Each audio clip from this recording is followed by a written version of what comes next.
भारत में स्मार्टफोन निर्माण का एक नया अध्याय शुरू हो चुका है। डिक्सन टेक्नोलॉजीज, जो पहले एक साधारण कंपनी थी, अब फॉक्सकॉन और सैमसंग को पीछे छोड़ते हुए एक नई ऊंचाई पर पहुंच गई है। यह सुनकर आपको आश्चर्य हो सकता है, लेकिन यह सच है। डिक्सन ने अपने उत्पादन को बढ़ाने के लिए कई रणनीतियां अपनाई हैं। उन्होंने न केवल अपने उत्पादन क्षमता को बढ़ाया है, बल्कि स्थानीयकरण पर भी जोर दिया है। इसका मतलब है कि वे अधिक से अधिक घटकों का निर्माण भारत में ही कर रहे हैं। इससे न केवल लागत कम होती है, बल्कि रोजगार के अवसर भी बढ़ते हैं। भारत में स्मार्टफोन की मांग तेजी से बढ़ रही है।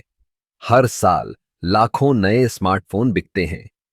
ऐसे में डिक्सन ने अपने उत्पादों की गुणवत्ता और तकनीक पर ध्यान केंद्रित किया है। उनके स्मार्टफोन अब न केवल किफायती हैं, बल्कि फीचर्स के मामले में भी बेहतरीन हैं। डिक्सन की सफलता का एक और बड़ा कारण है उनकी साझेदारियां। उन्होंने कई प्रमुख ब्रांडों के साथ सहयोग किया है, जिससे उन्हें तकनीकी सहायता और बाजार में पहुंच मिली है। इससे उनके उत्पादों की विश्वसनीयता भी बढ़ी है। आप सोच रहे होंगे कि क्या डिक्सन वाकई फॉक्सकॉन और सैमसंग को चुनौती दे सकता है? हां, बिल्कुल। भारत सरकार ने मेक इन इंडिया पहल के तहत स्थानीय निर्माण को बढ़ावा दिया है। इससे डिक्सन जैसे कंपनियों को न केवल वित्तीय सहायता मिली है, बल्कि एक मजबूत आधार भी।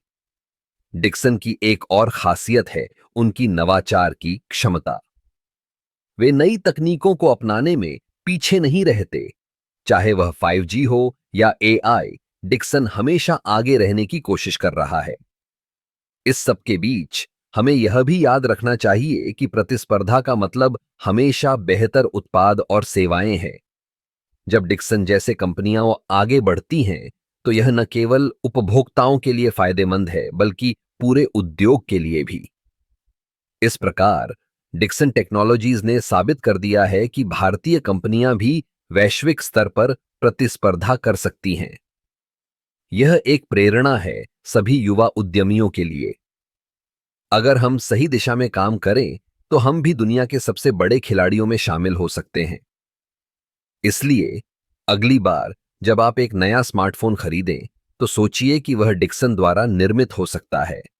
यह न केवल एक स्मार्टफोन है, बल्कि एक नई सोच और आत्मनिर्भरता का प्रतीक है।